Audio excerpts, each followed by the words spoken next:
Hello. As I mentioned last time, I want to give you periodic updates on the budget situation and kind of what's going on in the city. We met with the council, staff and I met with the council on February 23 and went over our budget situation. And basically it was the report for the second quarter earnings as well as expenses.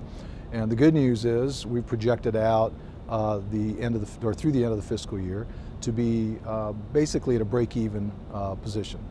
The bad news is we projected out to be at a break-even position. And so let me explain that. If you recall, some of the conversations that we've had with the council before was that we would take advantage of the retirement incentive and the retirements and vacancy savings to reduce the deficit for next fiscal year. Well, although all of that has worked, our revenues are actually flat and in some cases low. Our sales tax is below budget. And that's a problem because the savings that we were able to realize because of the retirement incentive have basically been eaten up, if you will, by those less than budgeted numbers in revenue. So that becomes a problem for us, but it's not necessarily all catastrophic. The good news on another front is we were looking at about a $42 million deficit next year. And through the efforts of the council and through the incentives that the council has provided, we've actually been able to get that down to right at about $25 to $26 million. So the challenge now becomes how do we address that? Because we've already seen tremendous numbers of vacancies throughout the organization. A lot of those affect you very directly or indirectly, but they affect all of us in terms of the services that we rely upon internally and externally from the public, or to the public. So that's the conversation that we've been having. I've had a day-and-a-half retreat with the department directors. We're going to have another day-and-a-half retreat in the near term and really come up with recommendations and suggestions to the council on what we can do to ultimately come not only with a structurally balanced budget for next year, which is 16-17, but also looking into 17-18 and what that looks like going forward. I did want to mention one other thing. I had the opportunity to address an environmental services retirement.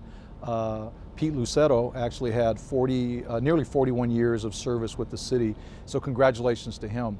But it gave me an opportunity to interact with the environmental services, particularly the residential refuse and brush and bulky crews. And it got a lot of great questions and a lot of good feedback from them.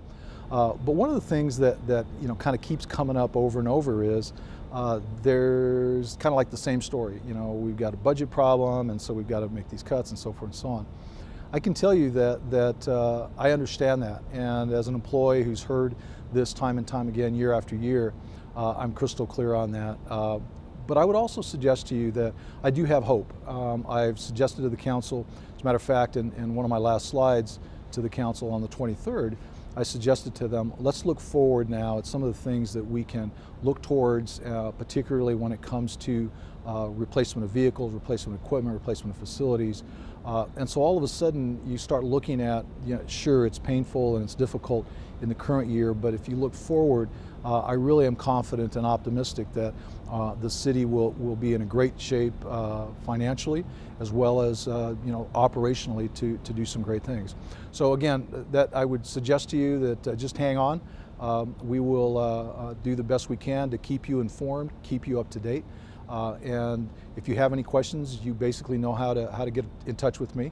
You're welcome to send me a note or call me, and I'll do the best I can to answer your questions. So the next time we chat will probably be after the next budget discussion with the council. I'll give you an update at that time as well.